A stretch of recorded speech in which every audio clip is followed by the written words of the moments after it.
Over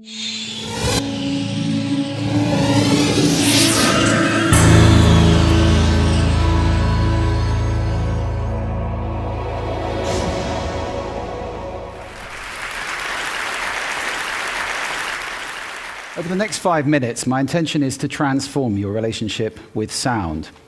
Let me start with the observation that most of the sound around us is accidental and much of it is unpleasant. We stand on street corners shouting over noise like this and pretending that it doesn't exist. Well, this habit of suppressing sound has meant that our relationship with sound has become largely unconscious. There are 4 major ways sound is affecting you all the time, and I'd like to raise them in your consciousness today. First is physiological. Sorry about that, I've just given you a shot of cortisol, your fight-flight hormone. Sound's affecting your hormone secretions all the time, but also your breathing, your heart rate, which I just also did, and your brain waves. It's not just unpleasant sounds like that do it. This is surf.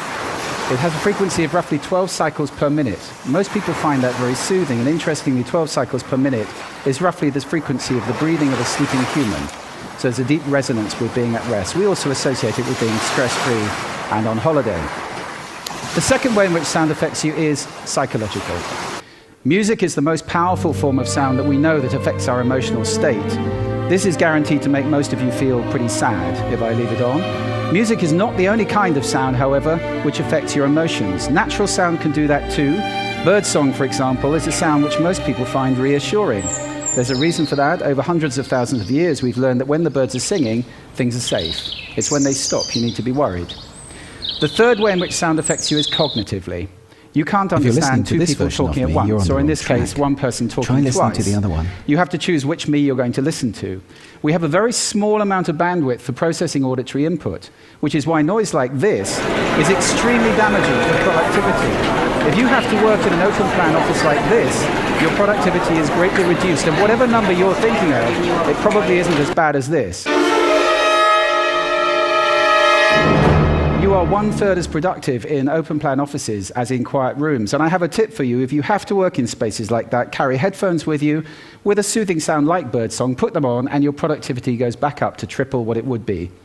The fourth way in which sound affects us is behaviorally. With all that other stuff going on, it would be amazing if our behavior didn't change. So ask yourself, is this person ever going to drive at a steady 28 miles per hour?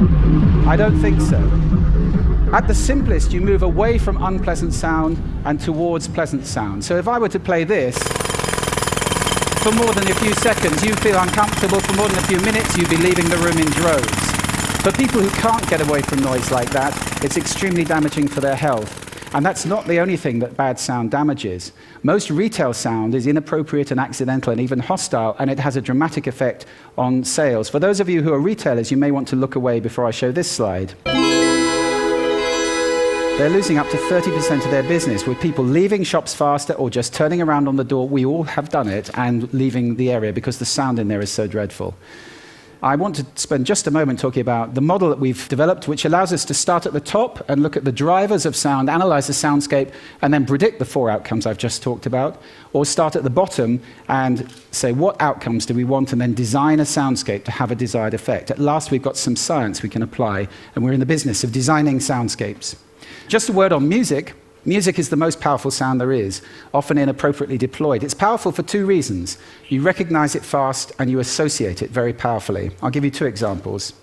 Most of you recognize that immediately. The younger, maybe not. And most of you associate that with something. Now, those are 1-second samples of music. Music is very powerful, and unfortunately, it's veneering commercial spaces, often inappropriately. I hope that's going to change over the next few years. Let me just talk about brands for a moment, because some of you run brands. Every brand is out there making sound right now. There are 8 expressions of a brand in sound. They're all important, and every brand needs to have guidelines at the center. I'm glad to say that is starting to happen now. You all recognize that one. This is the most played tune in the world today. 1.8 billion times a day, that tune is played, and it costs Nokia absolutely nothing. Just leave you with 4 golden rules for those of you who run businesses for commercial sound. First, make it congruent, pointing in the same direction as your visual communication. That increases impact by over 1,100%. If your sound is pointing in the opposite direction, incongruent, you reduce impact by 86%. That's an order of magnitude up or down. This is important. Secondly, make it appropriate to the situation. Thirdly, make it valuable. Give people something with the sound. Don't just bombard them with stuff. And finally, test it and test it again. Sound is complex. There are many countervailing influences. It can be a bit like a bowl of spaghetti. Sometimes you have to just eat it and see what happens. So I hope this talk has raised sound in your consciousness. If you're listening consciously, you can take control of the sound around you. It's good for your health. It's good for your productivity. If we all do that, we move to a state that I like to think will be sound living in the world. I'm going to leave you with a little bit more birdsong. I recommend at least 5 minutes a day, but there is no maximum dose. Thank you for lending me your ears today.